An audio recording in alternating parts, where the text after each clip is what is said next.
Belém Paez is the special guest of this video. Belém is from Ecuador and she is the president of the Pachamama Foundation, and in this video she will present the Amazon Sacred Headwaters, one of the most important areas, worldwide speaking, to combat, to contrast climate change and to preserve many cultures of indigenous populations that live there. So, thank you for watching in advance, and do not forget to subscribe to our channel. Well, now I'm going to share my screen and I will continue with this presentation. Thank you to Manari and to Stefania and everyone who's in this room.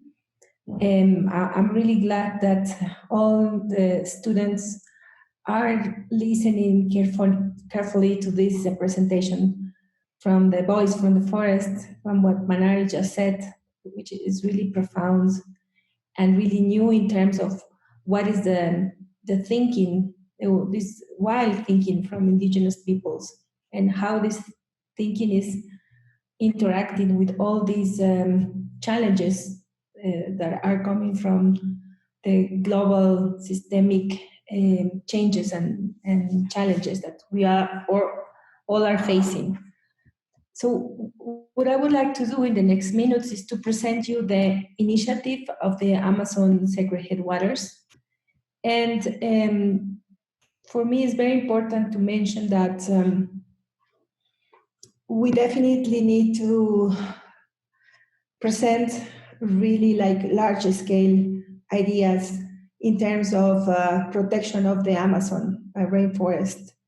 As you might know, the Antarctic ecosystem and the Amazon are really specific ecosystems to help to regulate the climate all around the world.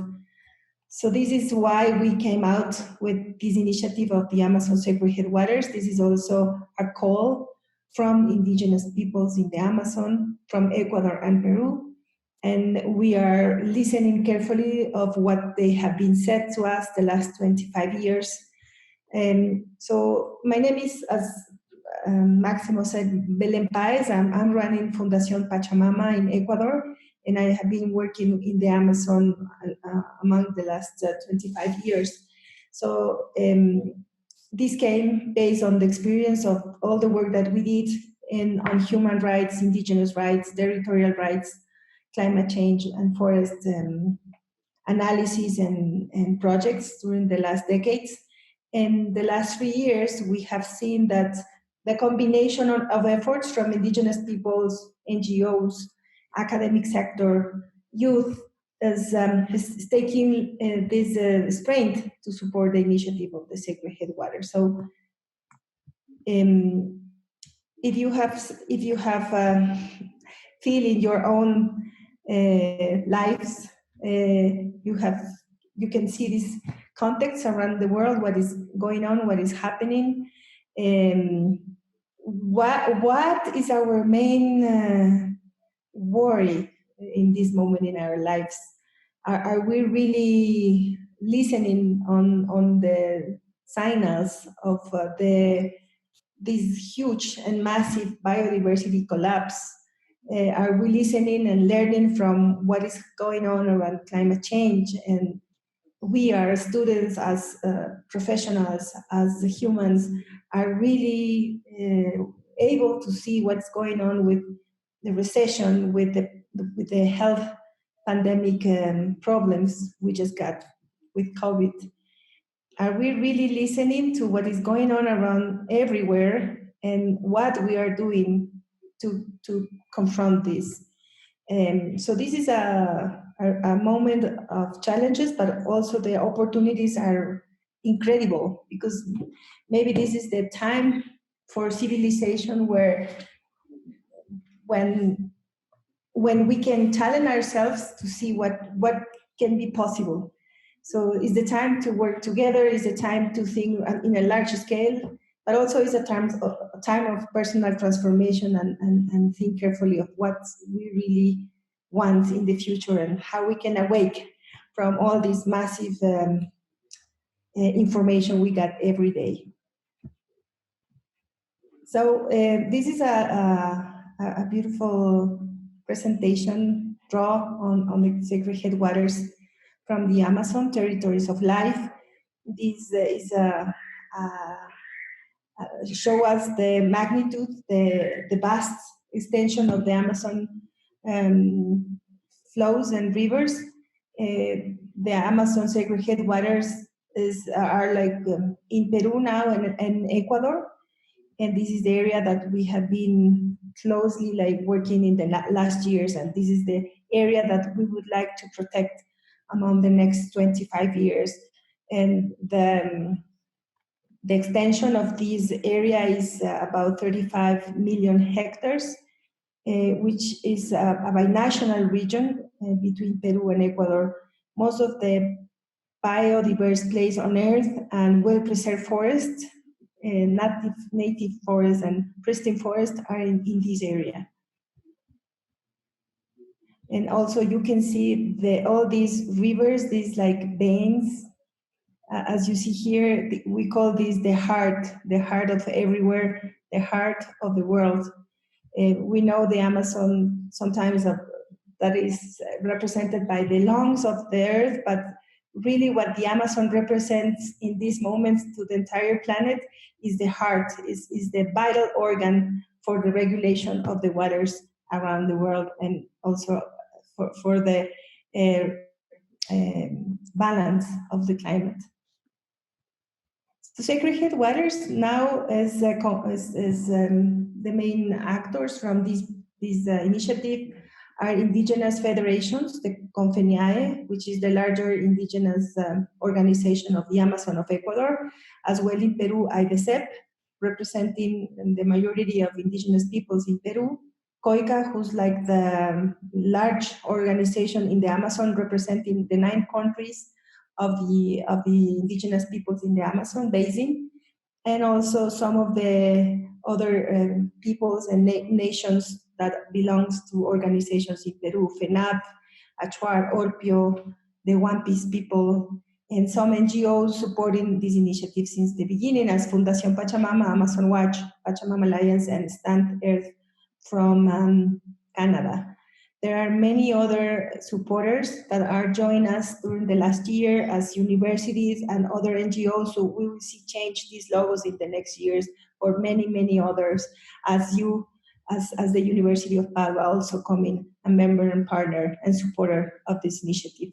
So that's why it's so important, the initiative Sacred Headwaters, because we really want to work with students and with people from around the world to support us in all these ambitions we have for the next 10 years. So this is a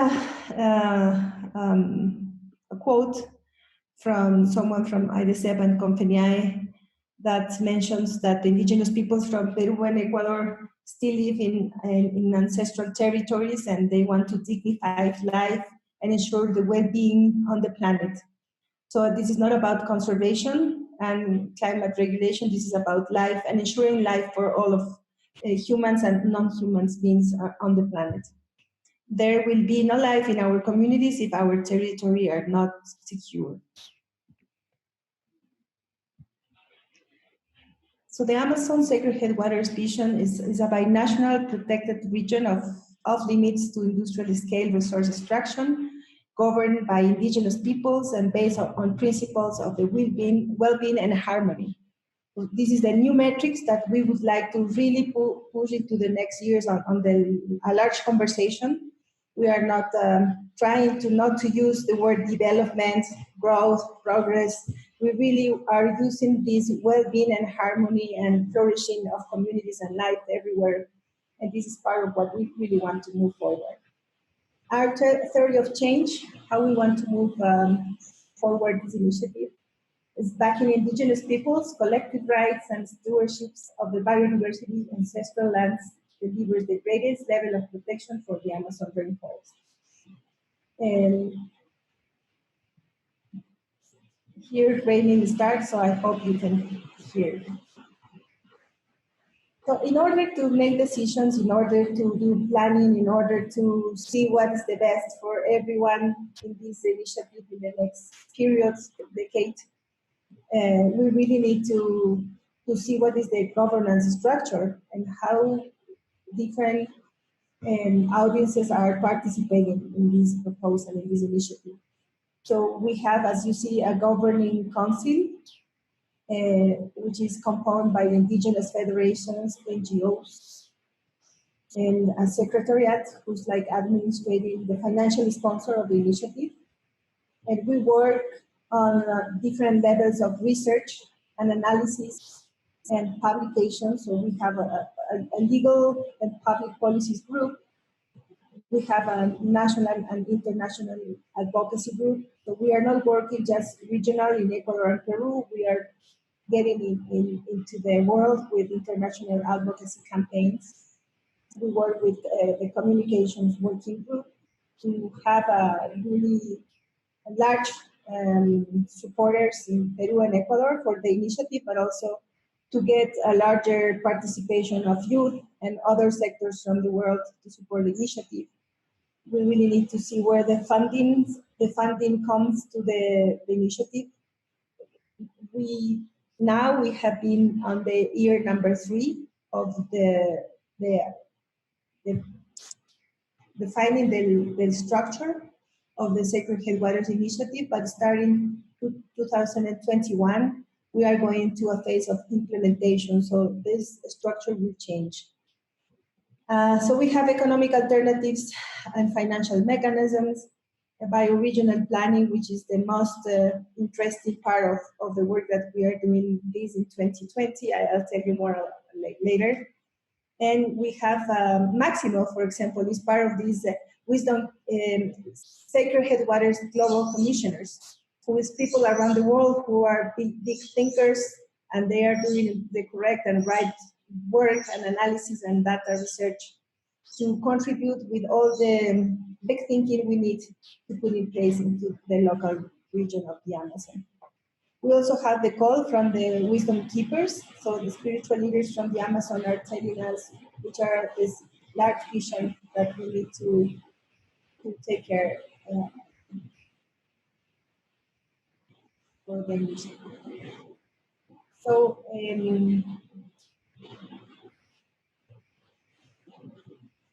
how we move into this initiative, we need to guarantee the United Indigenous Nations of the Amazon Sacred Headwaters Area region, or how to strengthen these alliances between the two countries and the different nations and people.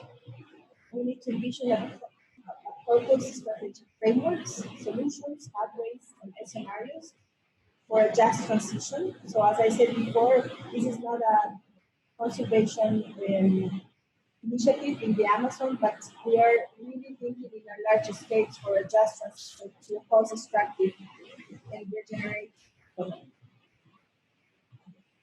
In terms of garner, financial, and technical and political support, we are looking to create models and implement financial mechanisms that are centered on the health and well-being of people and their ecosystems.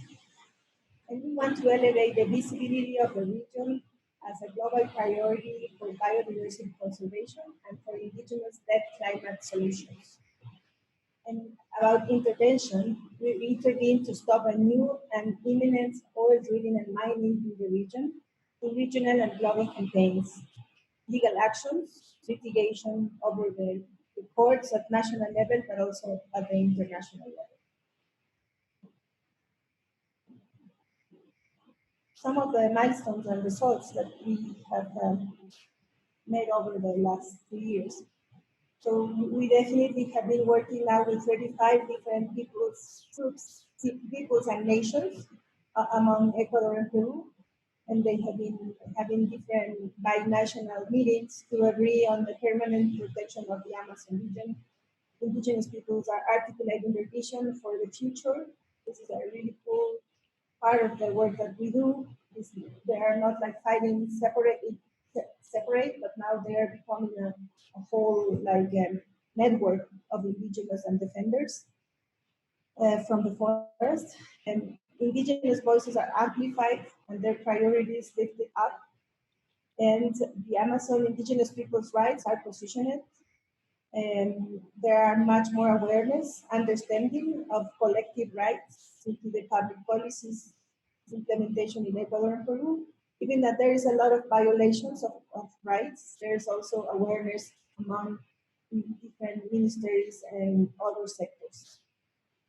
There is more media exposure of investors and supply chains behind the tweets, and key political opinion leaders are being engaged and enrolled. So Ecuador and Peru, we will have elections for president the next 2021 in January and April. So we need to engage. We need to engage the candidates and the political sector into what we call this new Green Deal for the Amazon, this new green social deal that the Amazon need to present to our countries, but also to the world. So we need to make this planning process into a political agenda. We need to work in analysis and data and publications and all these intersectorial work with NGOs, with the government, with the bilateral organizations, with academic sector, because we really want to put this into the political agenda to advocate for the Amazon, to advocate for the indigenous collective rights and new economics coming from the forest. Some of the milestones on this period. So as you might know, all this region also is threat by the new opening and intentions from the governments to open new oil blocks, mining blocks, and deforestation, hydropower projects all over this area, these 35 million hectares. There's always the intention to go into this expansion of extractivism because governments are still thinking that this is the economic we need in order to overcome poverty or overcome the pandemic economic crisis. So there's a lot of threats among this area, but there's also some milestones that we have accomplished, as the number of reduced oil blocks in the area, or indigenous people that just have been polluted in their lands because of oil splits. They have been putting some legal actions into the courts. There are not many people about that, but there are like people moving around fulfilling collective rights implementation. And in Peru, for example, GeoPark forced out of Block 64 in Achuar and One Piece territory. This was a huge result of the work from the Achuar and One Piece people in Peru. They won this battle very, very. And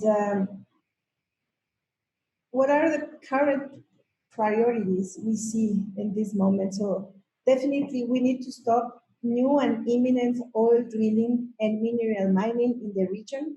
This is one of our most important tasks. And as I said before, governments are really looking forward to put these major oil and mining blocks expansion. But there are many things that we can do to confront that, like using the rights of the consultation process. We can use the analysis of data on environmental impacts that might be happening in the area, and we can evaluate that into economic analysis that we can show to the Ministry of Environment, saying, listen, this is a really, this is the contrast. You are presenting that this will be the benefits on the mining sector, But really what could happen is that the environmental impacts could be more expensive to solve these problems that for economics in the country. And then there is the bioregional plan, and this is something that you might be interested about. And we are looking forward to come with planning tools into this region that really are taking in account these concepts of the bioregion, which really means that you are really connecting the ecosystem approach, connectivity approach in terms of biodiversity, in terms of communities, in terms of water, in terms of watersheds, in terms of economics from the region. So we are not taking this planning on separating different aspects, but really integrating everything what is possible. And the objectives of this bioregional plan is to definitely protect indigenous people rights, improve living conditions for the inhabitants of the region, maintain biodiversity and cultural vitality, stop deforestation, halve deforestation to zero, keep fossil fuels in the ground, stop new large-scale mining, oil and industrial logging, restore, regenerate, do conservation and forest primary ecosystems, and achieve territorial and bioregional governance. But also this plan is coming with some answers to the Amazon region, but also we would like to present solutions to the macroeconomic scale for Ecuador and Peru. So we are talking definitely in this bioregional plan about external debt, how we can overcome external debt problems, and for example, present a debt swap with China for conservation. We really are talking about eco taxes. We are really thinking that it's important to create a treaty on non-proliferation of fossil fuels around the world inside of the Climate Change Convention.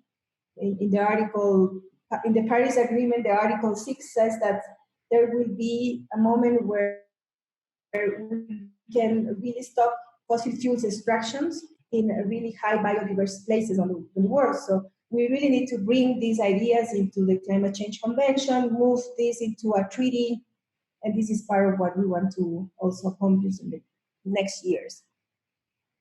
So when I'm saying also giving answers to the macroeconomic level to these countries, talking about how Ecuador and Peru can create a universal income. I cannot remember the words in English, but it's renta universal. How I can translate this maximum? Renta universal. Network. No, it's when you receive a payment by the government to solve your basic needs. So Ecuador and Peru should. Yeah, sorry, it's the basic money you need, like the minimum money you need to live, like for food, paying the rent, the minimal rent you have to get from a government in order to live, to be able to live. Yeah. And so these are the the bioregional planning process, and these are the context, the process, how we participate, guidance, visioning, research, planning. So we work definitely with a group of 20 people now doing all this kind of research and put in place, for example, these kind of maps so we can show the people what is going on in the region and why it's so important to protect this vast area.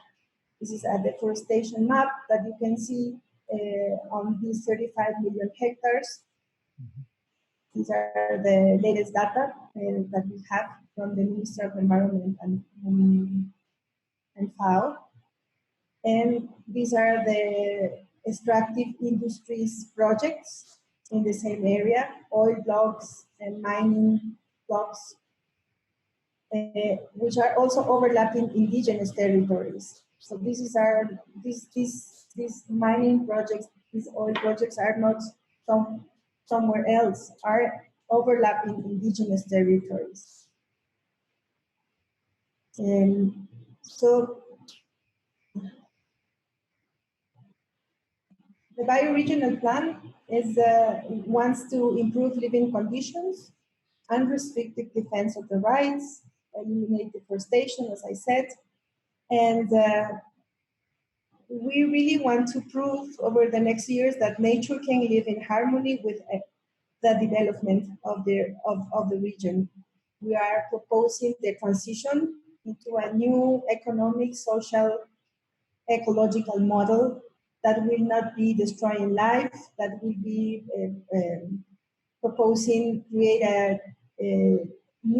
post-carbon economic ideas to the region, and that we really want to work hand by hand with indigenous peoples to support them to implement their rights. So in the next 10 years, we will have several tools and projects that will be focusing in food sovereignty, in transportation and connectivity, in education, health, smart rural cities. These projects will be dedicated into bioeconomies and forest economies from the forest. So all these diversity of activities are part of what we call the next decade of the Sacred Headwaters implementation. So if you see, we are in a moment on planning and advocacy and creating alliances and network all over around the world. But the next 10 years, we are looking for the funds that will be coming from the government, from local governments, from bilateral commitments, from NGOs, to see how we can implement and execute with indigenous peoples these plans that will be really effective to protect permanently this vast area from the Amazon.